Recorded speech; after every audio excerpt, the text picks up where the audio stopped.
Le frère Xavier m'a demandé de vous parler du père et de Mère Marie-Augusta et de la mission, puisque la session est centrée sur la mission. Voilà.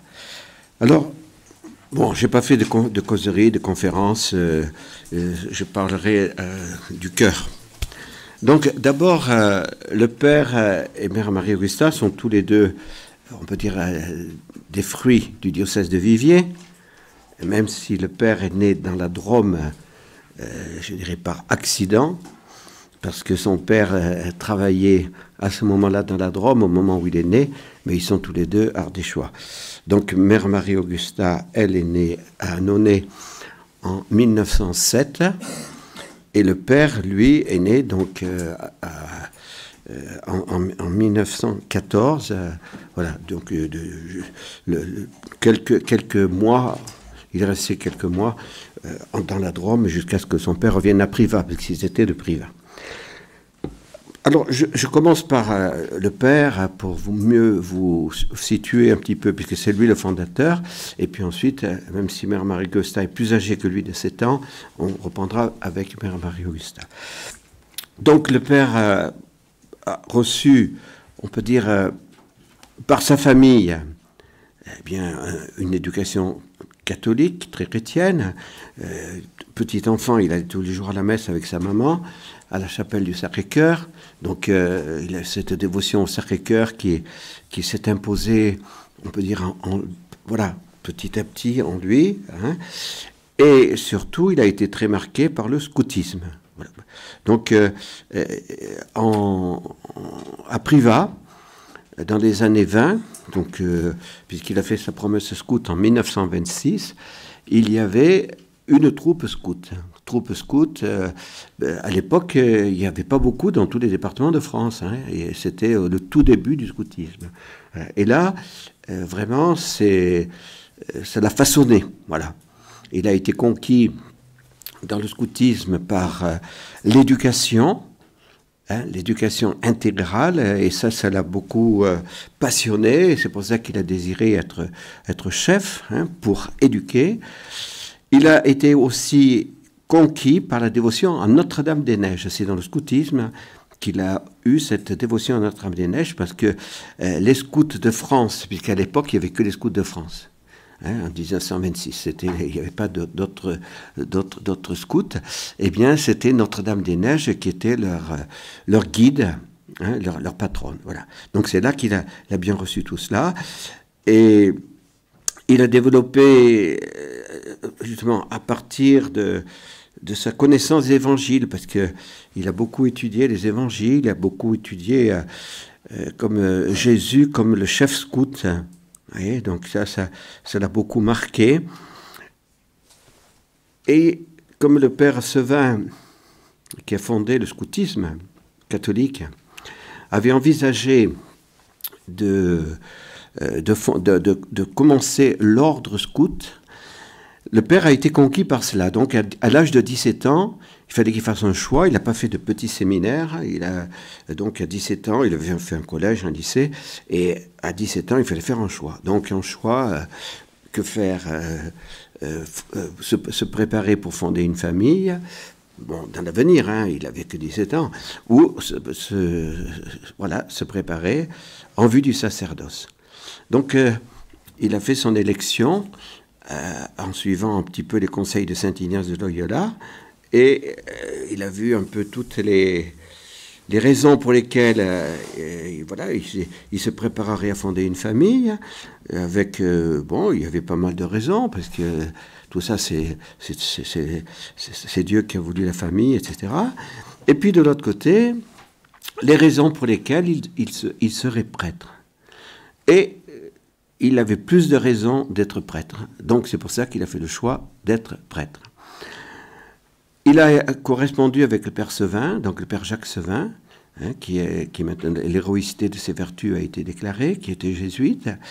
Et le père Jacques Sevin lui a dit, écoute, rejoins notre groupe quand tu auras fini ta philosophie à Viviers, puisqu'on était du diocèse, et à Viviers, il y avait le séminaire, et tu viendras faire ta théologie, donc à Issy-les-Moulineaux. Voilà, donc c'est ce qu'il a fait. Mais à Issy-les-Moulineaux, eh bien, à la fin des 3 années de théologie, le père Jacques Sevin a dit, ils étaient peu nombreux, hein, ils étaient 7 pour ce premier groupe, a dit c'est pas possible, on peut pas, les évêques ne veulent pas et les jésuites non plus, donc on peut pas fonder l'ordre scout. Alors chacun, vous rentre, alors donc il est rentré dans son diocèse, il est revenu dans son diocèse et il a été ordonné prêtre en 1941, donc le 29 juin 1941, avec toujours cette idée de la mission. Et cette idée de la mission de l'éducation. Voilà. Dans un premier temps, pour lui, être missionnaire, c'était partir en Afrique. La suite de son ami du scoutisme qui était parti comme missionnaire des missions africaines de Lyon et aller évangéliser. Voilà, ça le passionnait. Mais dans sa prière, il a compris qu'il y avait une autre mission importante, c'était l'éducation. Voilà, c'est ça qu'il a. Et donc, même quand il a été ordonné prêtre pour le diocèse de Viviers, cette idée d'une nouvelle forme de vie consacrée pour l'éducation l'habitait. Mais on ne savait pas comment cela se réaliserait. Donc, il est d'abord vicaire à Bourg-Saint-Andéol, au sud du diocèse, après Viviers, donc, au bord du Rhône, le Bourg-Saint-Andéol. Et en 1942, l'année d'après, il est nommé vicaire à Annonay. Donc c'est là, à Annonay, qu'il va être vicaire de la paroisse Notre-Dame. Alors, ça, on peut dire, son expérience va s'élargir, puisque en étant vicaire aussi à Notre-Dame, eh bien, il va animer des groupes de la Légion de Marie, et il va animer aussi des groupes de l'Action catholique. Bon, pour vous, la plupart d'entre vous, l'Action catholique, vous savez plus ce que c'est, parce que l'Action catholique, pour le moment, elle n'est pas très développée. Mais à cette époque, dans les années 40, l'Action catholique était très développée dans les campagnes, très développée dans les villes, partout. Il y avait la France était avec la Belgique, on peut dire pays, l'Italie aussi, de l'Action catholique. Voilà, et l'Action catholique à ce moment-là, avec vraiment l'Action catholique ouvrière, nous ferons chrétiens nos frères. Ouais, c'était la devise des membres de l'Action catholique. Donc le père va mettre en place un petit peu ce qu'il a compris dans le scoutisme et il découvre aussi l'importance de la mission de l'Action catholique. Il découvre aussi l'importance de la Légion de Marie. Et avec tout cela, eh bien, il va créer ce qu'on appelle les cordées. Voilà, l'esprit des cordées de Notre-Dame-des-Neiges. Voilà. Pourquoi cordées Notre-Dame-des-Neiges? Parce que Notre-Dame-des-Neiges, était sa dévotion qu'il a reçue dans le scoutisme. Et puis c'est lui l'esprit de cordée existait déjà. Hein, il y avait des personnes qui avaient déjà développé un peu cet esprit de cordée. Mais cordée de Notre-Dame-des-Neiges, c'est le père qui en est, on peut dire, l'initiateur. Et tout cela se fait aussi en même temps qu'un petit groupe de jeunes filles qui faisaient de l'Action catholique lui disent, on aimerait faire de l'Action catholique, on aimerait se consacrer à Dieu, mais dans une nouvelle forme de vie consacrée. Voilà, on aimerait quelque chose de nouveau, avec cet esprit de missionnaire de l'Action catholique. Voilà. Alors le père leur a dit, écoutez, on va se réunir une fois par semaine, une petite pour avoir une discipline de vie, une consigne spirituelle. On partage la formation, vous partagez un petit peu votre action, etc. Et alors c'était l'équipe de Notre-Dame-des-Neiges qui... le père n'avait pas du tout l'intention de fonder une nouvelle communauté. Non, non. Il connaissait bien Saint Benoît, il connaissait bien Saint François, il connaissait bien Saint Ignace, il avait lu tout cela, et lui, il se trouvait pas, voilà, il se trouvait pas une âme de fondateur dans son humilité. Il n'envisageait pas de fonder une nouvelle communauté. Bon, mais il leur dit, ben, nous, on va se consacrer à Notre-Dame-des-Neiges, vous allez vous consacrer à Notre-Dame-des-Neiges, et puis elle vous guidera. On se laisse guider, on fera comme elle nous conduira. Voilà. Il est à Annonay, 1943.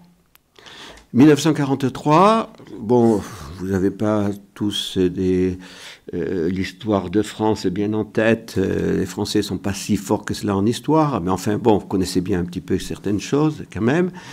Donc vous savez que la France était occupée au nord de la Loire et que les Allemands donc n'avaient pas passé au sud de la Loire. Et donc là, maintenant, les Allemands passent au sud de la Loire et voilà, un prêtre breton qui était passé au sud de la Loire pour être on peut dire, en sécurité, vient trouver le père et lui dit, maintenant je ne suis pas plus en sécurité à Annonay que dans le nord de la Loire. Alors je repars en Bretagne et je m'occupe d'une demoiselle, voilà, une demoiselle qui était quand même en très mauvaise santé. Je lui ai donné déjà les sacrements, donc le père avait bien compris qu'elle était aux portes de la mort et qu'il lui avait donné les derniers sacrements. Alors, il serait bon que vous alliez la rencontrer. Voilà. Donc, cette demoiselle s'appelait Augusta Bernard.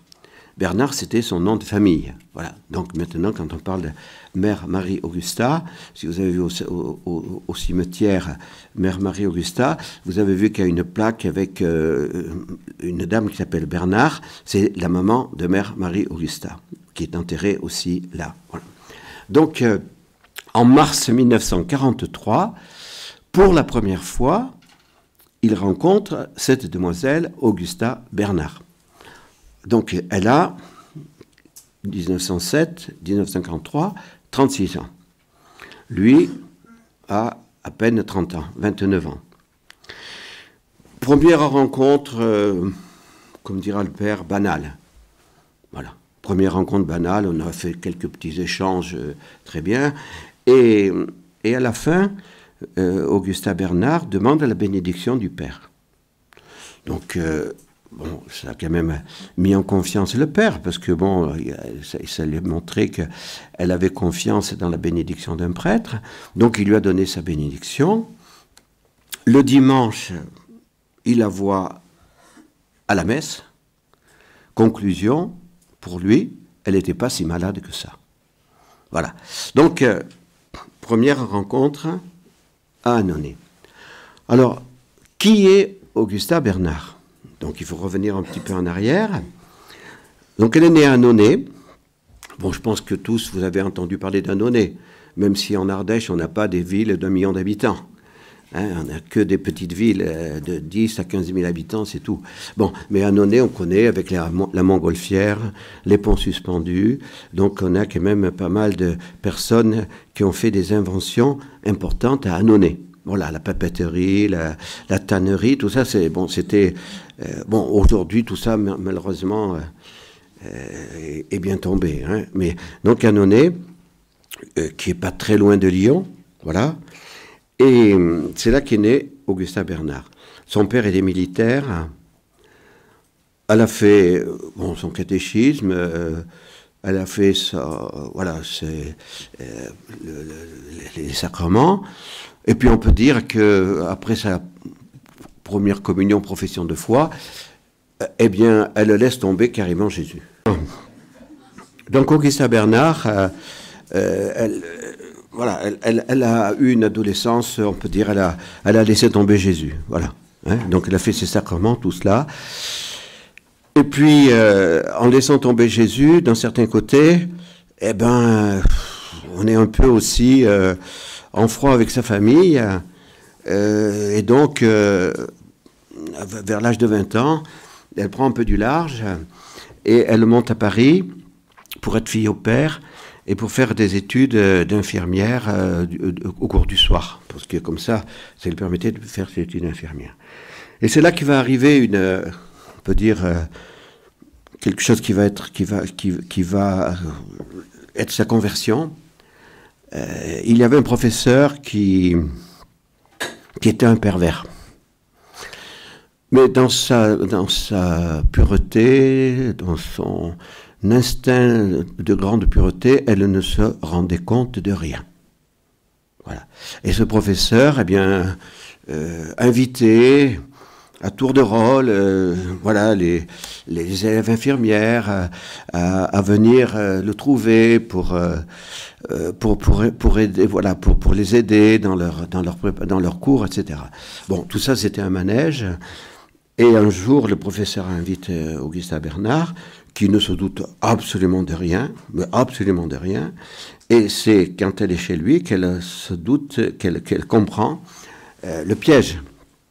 Mais comme elle était très vive, eh bien, elle n'a pas cédé au professeur, elle l'a planté là, et je dirais, elle a remporté son combat olympique de la pureté.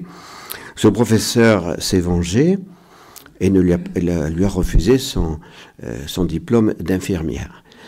Mais cela l'a tourné vers Jésus, voilà, en se disant, eh bien, Jésus, lui, ne me décevra jamais. Voilà. Donc, à partir de ce moment-là, donc elle a 21 ans par là, hein, elle va développer une union en Jésus très grande, et en même temps, c'est là le second aspect, en même temps, elle a le désir d'aider ses compagnes.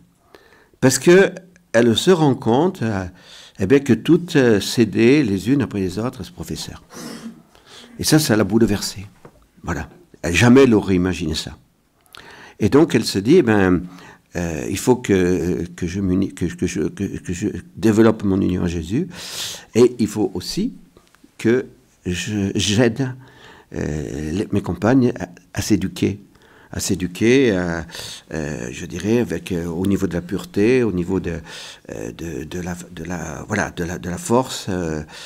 Bon, voilà. Alors c'est ainsi que elle va se développer, et pendant, voilà, donc on est là, 21 ans, 28, 30, dans les années 28, 29, 30, donc de ces années-là jusqu'à année 43, elle va surtout se développer avec la spiritualité de Saint Ignace de Loyola. Sa sœur étant entrée au Cénacle, le Cénacle a été fondé par une ardéchoise, Sainte Thérèse Coudert. Elle aurait voulu rentrer au Cénacle, mais on l'a toujours refusé du fait de sa santé, parce qu'elle n'avait pas la santé suffisante, alors on l'a refusé. Mais il y avait comme un tiers-ordre, donc elle était agrégée, et donc elle participait à des réunions, et elle s'est, on peut dire, beaucoup développée par la spiritualité de Saint Ignace. Et elle est arrivée à un degré d'union à Jésus assez important.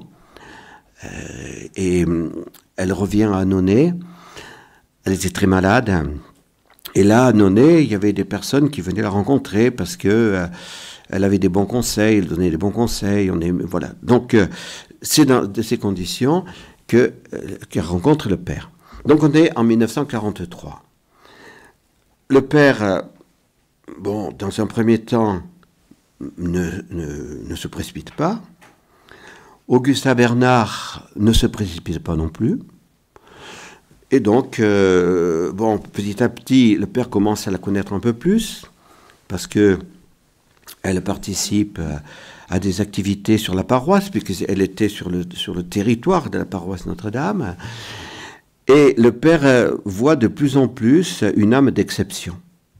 Voilà. Il se rend compte qu'elle n'est pas comme les autres. Voilà.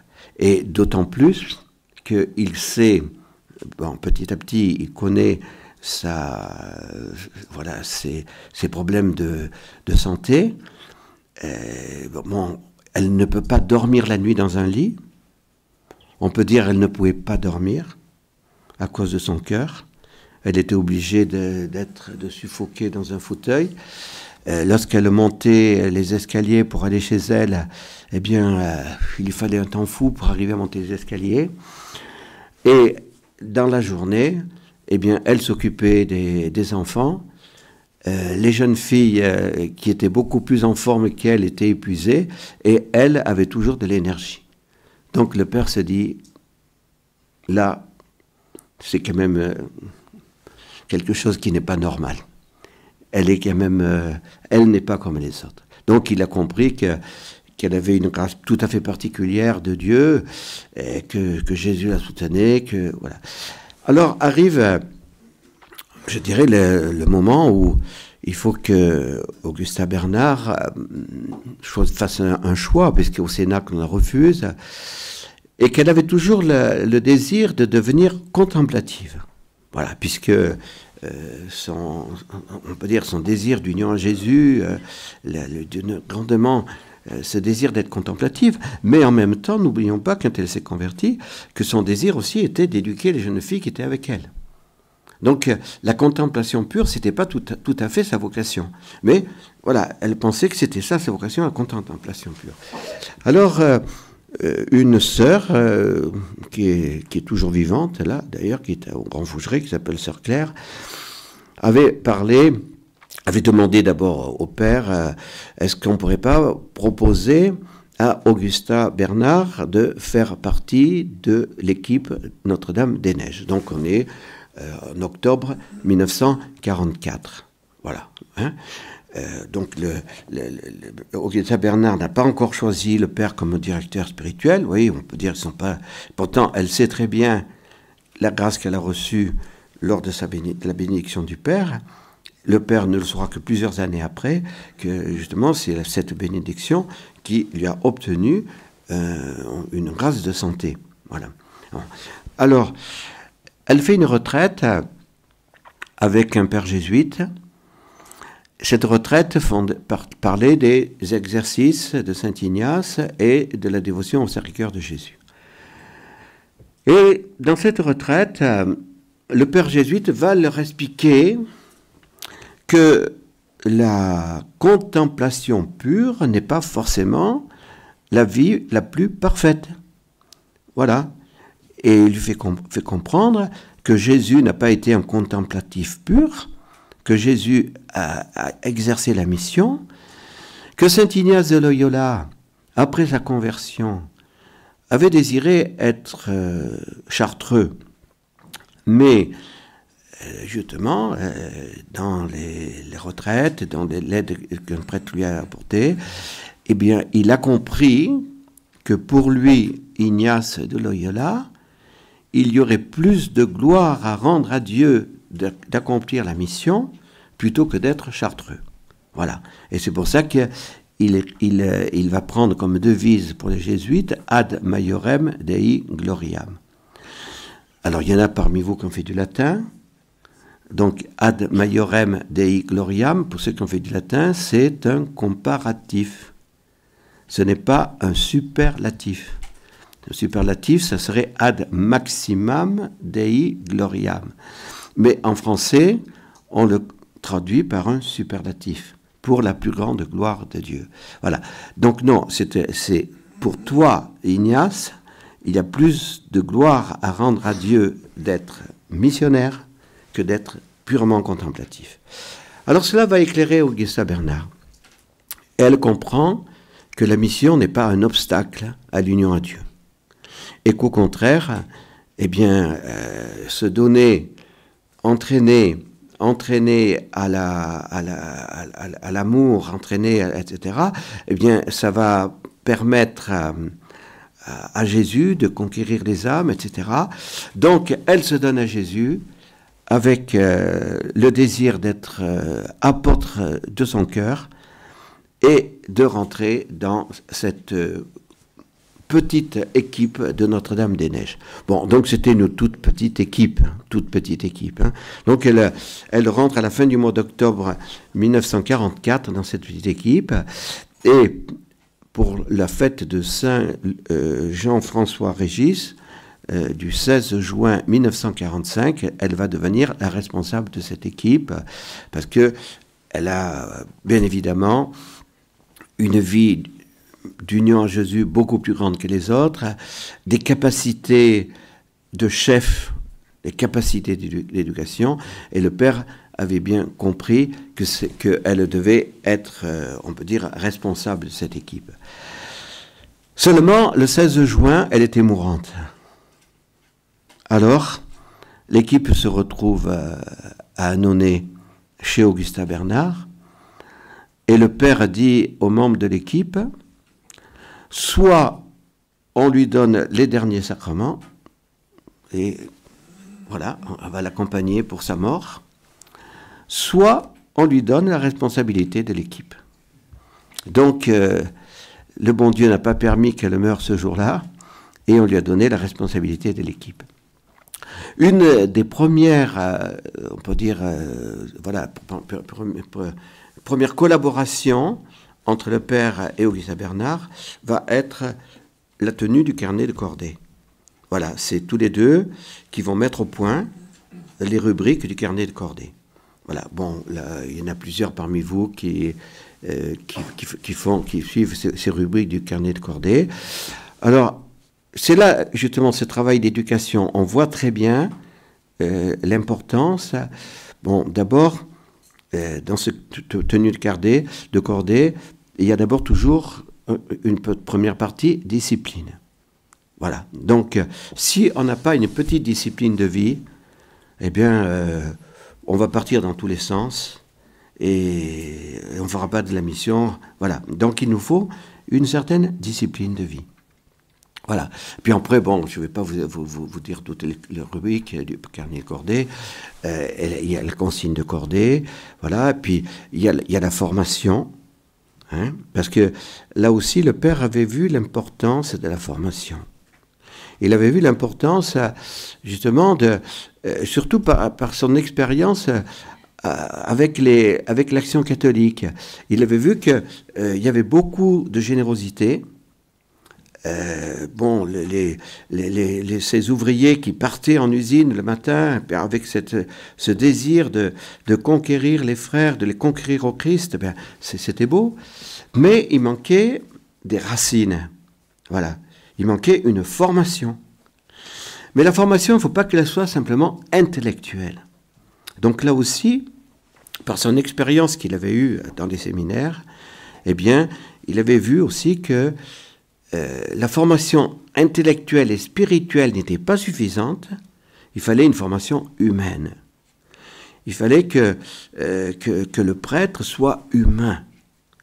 Hein, parce que si vous allez, on vous dit, si vous voulez vous confesser, vous venez sonner à la cure, là. Hein, et puis, voilà. Alors vous allez sonner à la cure, vous vous faites remballer une fois, deux fois, et puis après vous n'allez plus sonner à la cure. Bon, donc ça veut dire qu'il faut être humain. Il faut savoir accueillir les personnes. Il faut savoir être doux. Il faut savoir mettre les béatitudes en action. Donc ça, il s'est dit, voilà, c'est un travail d'éducation qui doit être donné dans les cordées. Voilà. Alors ça a été on peut dire, leur première grande collaboration. Arrive la fin 1945. Donc le père n'avait pas l'intention d'être fondateur. Hein? Non. Il voulait, bon, lui, il connaissait les grands fondateurs, donc vous êtes consacré à Notre-Dame des Neiges, on lui demande ce que vous voulez, etc. Et puis laissez-nous guider. Et c'est Augustin Bernard qui va le pousser. Elle lui dit, écoutez père, on a déjà vu des équipes missionnaires, parce qu'à l'époque, à cette époque-là, il y avait beaucoup d'équipes missionnaires. Le mot équipe était utilisé beaucoup. Voilà. Donc il y avait Madeleine d'Herbrel, il y avait beaucoup de... Voilà, il y avait les premiers prêtres et ouvriers, il y avait... Donc c'était un bouillonnement dans l'Église de France, un bouillonnement pour aller reconquérir la classe ouvrière. Voilà, c'était un peu le grand travail à l'époque, la classe ouvrière qui avait été perdue d'un certain côté, qui avait été, avec le marxisme et tout cela, avait été perdue par l'Église, il fallait la reconquérir. Donc c'était tout un bouillonnement avec les équipes aussi de Charles de Foucault, mais Mère Marie-Augusta, les premières avaient eu des contacts avec avec plusieurs de ces équipes. Et non, c'est pas ce que nous voulons. Ce que nous voulons, c'est ce que vous avez pensé. C'est ce que vous nous avez fait envisager. Alors, il faut que vous preniez vos responsabilités et que vous fondiez quelque chose de nouveau. Le père a dit, moi, je ne prie pas pour cela, tant que je ne suis pas sûr que Dieu le veut. Donc, il faut absolument que j'ai la conviction. Alors, c'est comme ça qu'il va faire la retraite à Châteauneuf-de-Galore du 26 décembre 1945 au 1er janvier 1946. Retraite qui se terminait par la nuit de prière.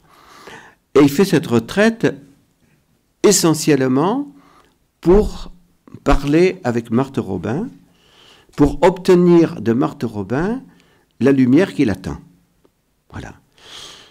Il avait une grande confiance en Marthe Robin. Le père Finet a dit à Mère Madeleine, après la mort de Marthe Robin, que le père d'Orne a été un des premiers prêtres de la région à croire en Marthe Robin.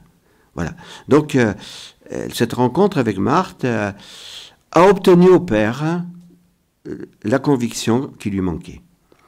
Il ne faut pas croire que Marthe Robin, c'était Madame Soleil. Hein? Bon, vous voyez Madame Soleil qui, toi tu fais ci, toi tu fais ça, toi tu fais ça, toi tu fais ça. Non, Marthe Robin, c'était pas comme cela. Marthe Robin, c'était toujours beaucoup d'humilité. C'était une petite phrase. Et Marthe Robin a eu tout de suite confiance au Père. Elle a compris sa sainteté tout de suite. Et donc, le contact avec Marthe, la nuit de prière, le Père était convaincu que Dieu voulait cette œuvre. Et il repart de là-bas, de la retraite, en disant, maintenant, on va voir Monseigneur Couder, notre évêque, pour la fondation de cette nouvelle œuvre. Alors bien sûr, ils partent avec beaucoup d'enthousiasme en se disant, l'évêque les aimait bien. Les évêques l'aimaient bien, parce qu'on savait que le père, était sérieux, était solide, que les groupes qu'il avait fondés à Annonay marchaient bien. Mais quand il y a été question, puisque Augustin Bernard et le père sont allés le rencontrer, il a été question d'une nouvelle communauté. Oh, le père a dit, le Monseigneur Couder a dit, écoutez, il y a tellement de communautés en Ardèche. Si vous voulez, en 1946, tous les villages avaient des sœurs. Tous les villages. Et pas une ou deux. Hein, on rentrait au noviciat dans les sœurs de Saint-Joseph par quart toutes les années. Il en arrivait 20, il en arrivait 30. Bon, donc on avait des religieuses en pagaille, des prêtres, il y en avait aussi, puisqu'on dit qu'en Ardèche, en 1914, il y avait un prêtre pour 60 personnes. En 1914, il y avait un prêtre pour 60 personnes. Bon. Alors donc, le père dit, écoutez, Monseigneur dit, soit vous rentrez dans une des communautés qui existent, soit vous faites de l'action catholique. Il n'y a pas besoin d'une nouvelle communauté. Et pour bien montrer qu'il n'y avait plus besoin d'une nouvelle communauté, on envoie le père d'Annonay dans un trou qui s'appelle Saint-Pierre de Colombier.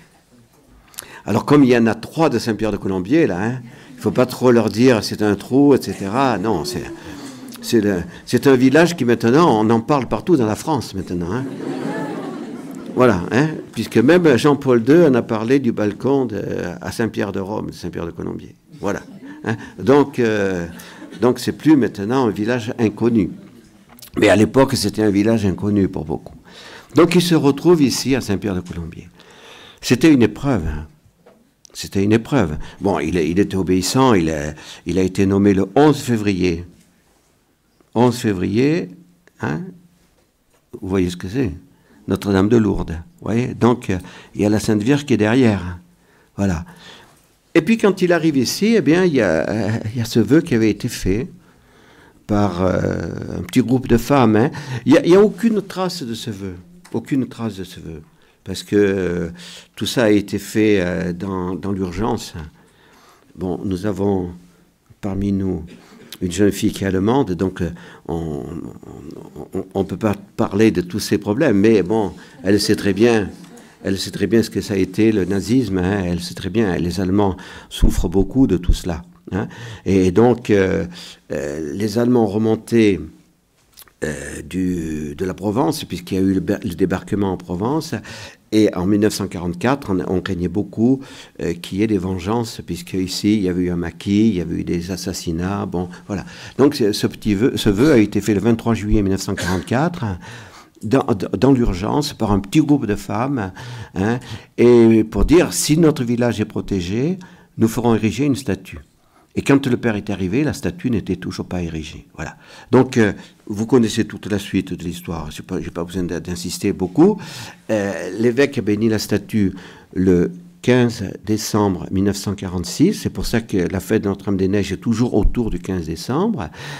Et donc, ce jour-là, comme Marthe Robin l'avait dit au début juin 1946, les foyers de charité m'ont toujours dit, c'est un cas unique qui s'est passé. Marthe Robin avait convoqué Mère Marie-Augusta, bon, qui était Augusta Bernard à l'époque, à passer toute la nuit avec elle en prière. C'est jamais arrivé à part cela. Donc, à la fin de cette nuit de prière, qui a été une nuit de grâce pour Augusta Bernard, hein, pour Marthe, elles s'aimaient beaucoup toutes les deux. Elles se sentaient, elles étaient très sœurs spirituelles. Marthe avait dit, continuons à prier. Et dans quelque temps, à Saint-Pierre-de-Colombier, l'évêque prendra la décision de vous y faire venir. Et c'est ce qui s'est passé, donc le 15 décembre. Et là, eh bien, l'évêque accepte la fondation, les sœurs commencent à arriver, le 31 mai 1947, elles s'installent, donc Mère Marie-Augusta et les 4 premières sœurs. Et là, voilà, là va se passer les choses les plus importantes pour notre charisme. Donc un charisme, c'est une grâce qui est donnée par l'Esprit Saint, par Jésus, pour une mission particulière pour l'Église. Voilà. Et pendant, voilà, c'est une année, hein, pendant une année, eh bien, Augusta Bernard, qui va devenir, donc qu'on appellera maintenant Mère Marie-Augusta, reçoit dans son union au cœur de Jésus, donc c'est vraiment les inspirations de Jésus, l'essentiel de notre charisme. Et donc, on va passer d'une équipe missionnaire, hein, puisque ça, c'était pas du tout le projet, non, c'était une équipe missionnaire. Donc ça, c'était vraiment, on voulait l'équipe. Mais notre mère comprend très bien que Jésus veut autre chose, il veut une famille missionnaire. Il faut une famille. Et cette famille, elle doit avoir à sa tête un père et une mère. Et il doit y avoir des frères et des sœurs. Alors, sans vie mixte. Les frères vivent chez eux, les sœurs vivent en haut, mais c'est une seule famille. Voilà. Eh bien, cela était quand même quelque chose d'extraordinaire en 1947. Hein, parce que aller s'engager dans une telle forme nouvelle forme de vie consacrée en 1947, c'était vraiment une nouveauté que même en 2019, beaucoup ne comprennent pas encore. Beaucoup ne comprennent pas encore. Voilà. Donc, ils ont eu beaucoup de courage, de force, pour dire oui à la volonté de Dieu. Et c'est vrai que Marthe Robin les a aidés dans ce sens, parce que s'il n'y avait pas eu Marthe Robin, certainement, ils n'auraient pas dit oui à cette volonté de Dieu. Voilà. Alors donc, pour eux, la mission était celle-ci. Il faut d'abord que la communauté vive l'esprit de famille à la ressemblance de la Sainte Famille de Nazareth. Jésus, Marie et Joseph. Et c'est si on vit cet esprit de famille que va se rayonner l'esprit de famille. Parce que si on ne le vit pas, on fera des activités, mais ces activités ne seront pas fécondes. Et cette vie de famille, elle doit être vécue avec, on peut dire, eh bien, la grande tradition de la vie religieuse, avec la pauvreté, la chasteté, l'obéissance, voilà, et la vie de prière, bien évidemment, et la mission. Voilà. Donc, c'est cela, on peut dire, qui est la mission du père et de mère Marie-Augusta. Ils ont, on peut dire, eu la loi de la croix, puisque quand mère Marie-Augusta meurt le jeudi saint 1963, il n'y a encore aucun frère, et que les sœurs ne sont que 9. Donc, humainement parlant, c'était l'échec. C'était l'échec. Le nouvel évêque qui arrive après la mort de mère Marie-Augusta, Monseigneur Hermile, la première chose qu'il dit au père, en prenant un peu comme ça, là, c'était un évêque, venait de l'Action catholique spécialisée, il était à côté de Paris-le-Monial, hein, il est à Charolles. Bon, il lui dit, et si vous cassez votre pipe, qu'est-ce qui va arriver? Parce que à cette époque-là, on disait, qu'est-ce que vous voulez, mère Marie-Augusta est décédée, le père Dorn, il est en très mauvaise santé, il a eu la tuberculose, donc cette communauté, elle est finie. Hein. Donc si vous cassez votre pipe, qu'est-ce qui va arriver? Et le père lui a dit, vous savez, il y a un bon Dieu. Il y a un bon Dieu. Alors ça, on lui a rappelé jusqu'à... chaque fois qu'on le revoyait, Monseigneur Hermile, et Monseigneur Hermile est mort 2 mois avant le père. Voilà, donc le père est resté en vie jusqu'en 2006.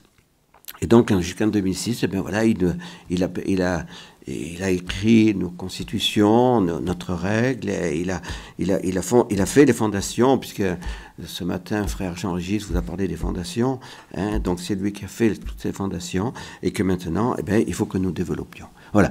Donc, pour la mission, et c'est cela qui est important par rapport au développement hein, qui s'est fait dans toute l'histoire de l'Église, avec les grands fondateurs, comme l'un ou l'autre en a déjà parlé, eh bien, la priorité pour notre charisme, c'est l'éducation.